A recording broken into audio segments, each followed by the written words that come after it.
योजना को लेकर हाईकोर्ट में PIL दाखिल किए जाने के विरोध में महिलाएं सड़क पर उतरकर विरोध कर रही है। महिलाओं द्वारा दुमका के सिद्धो कान्हू चौक से निकलकर टीन बाजार पहुंचकर बीजेपी पार्टी का पुतला दहन किया गया। सैकड़ों की संख्या में महिलाएं सरकार द्वारा महिलाओं के लिए लाई गई मैया योजना को लेकर हाईकोर्ट में PIL किए जाने को लेकर बीजेपी को कसूरवार ठहरा रही है। जानकारी देते हुए कृष्णा रजक ने बताया कि हेमंत सरकार के द्वारा महिलाओं को सम्मान देने के उद्देश्य से मैया योजना की शुरुआत की गई है। सरकार मदद के तौर पर 1000 रुपए देने का काम कर रही है, जिससे महिलाएं स्वावलंबी हो सके। लेकिन बीजेपी द्वारा आधी आबादी को अपमान करने का काम किया जा रहा है, इसलिए सभी महिलाएं आज सड़क पर उतरकर बीजेपी का पुतला दहन कर रही है। देखिए, मैया योजना जो सरकार ने, हमारे राज्य सरकार ने चलाए हैं, वो इसमें है कि महिलाओं को थोड़ा सा कुछ अपने स्तर से सम्मान देने का काम किए। ये योजना एक बहुत बड़ी योजना महिलाओं के लिए है, क्योंकि गरीब लोग जो हैं, आज मान लीजिए बहुत सारे लोग घरों में काम करते हैं, उन लोगों को अगर 1000 रुपया मिल रहा है तो वो लोग तो अपना बाल बच्चा किसी को भी वो पढ़ा सकते हैं। इस योजना को ये हेमंत दादा ने शुरुआत कराए। अगर इतना ही था तो मध्य प्रदेश में शिवराज सिंह चौहान ने जो लाडली बहना योजना चालू किया, उसमें उन्होंने क्यों नहीं उसमें ये हुआ, इन लोगों को तकलीफ पहुंची और वो कैसे उसको मैंने सम्मान दे दिया। तो इसी तरह हमारे हेमंत दादा ने भी कुछ करने का मौका मिला तो उन्होंने किया। और जो कि कहते हैं कि मैंने हेमंत दादा को मैंने नहीं ये चीज़ होना चाहिए था, यही लेकर न केस किया है। तो ये केस उसका करने से क्या हो जाएगा? कुछ नहीं होगा। तो सरकार कभी भी अपना योजना वो चालू कर सकती है, बरसते आचार संहिता के पहले या कुछ भी किए हैं सरकार तो अपना इलेक्शन के पहले किए हैं।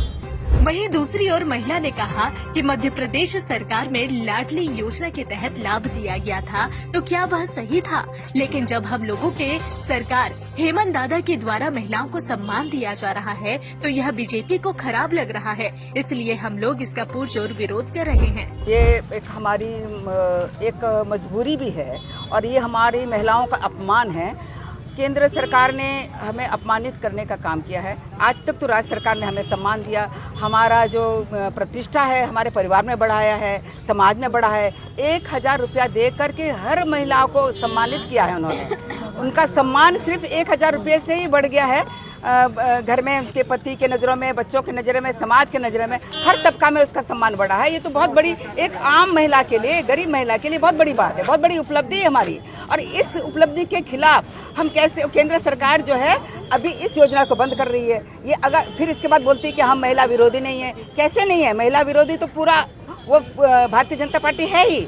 अगर नहीं होती तो इसका सम्मान करती, इसका समर्थन करती और इस काम का सराहना करते। हम लोग इसीलिए विरोध कर रहे हैं, हम लोग विरोध पर उतरे हैं कि ये हमें अपमानित करने का काम कर रहे हैं। अगर इस योजना को बंद करवा रहे तो एक बार हेमंत सरकार ने दिया, दोबारा आप इस काम को रुकवा रहे हैं, तो ये हमारा अपमान है, हर नारी का अपमान है, झारखंड के प्रत्येक महिला का अपमान है। तो हम इसके विरोध में।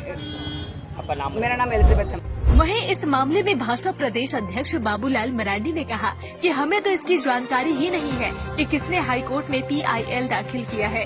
उन्होंने कहा कि शायद हेमंत सोरेन ने ही जानबूझकर हाईकोर्ट में यह याचिका दायर करवाई है। साथ ही उन्होंने कहा कि अगर हमारी सरकार आती है तो मैया योजना से ज्यादा अच्छी योजना हमारी सरकार लेकर आएगी। PIL कौन दाखिल क्या देखिए, वो तो आरोप तो अब लगाएंगे। भाई कोई क्या दाखिल करे, हमको क्या मतलब है उससे?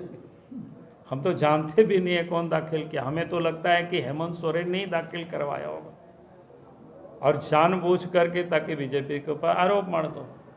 इसका उनको अच्छा रास्ता है, क्योंकि आबू आवास में वो बुरी तरह से लटपटाए हुए हैं। इसमें भी आप देखेंगे वही हालत होने वाली है इनकी। और हम लोगों ने तो कहा कि मैया योजना तो उनका 2 महीना के लिए है, हम लोग लाएंगे, उनसे बेहतर योजना लेकर के आएंगे।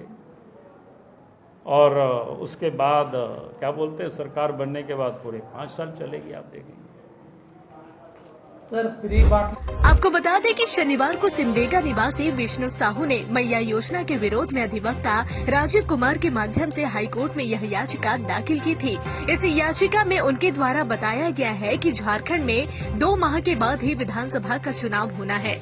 चुनाव से पहले सरकार ऐसी योजना जनता को लुभाकर वोट बटोरने के लिए लाई गई है।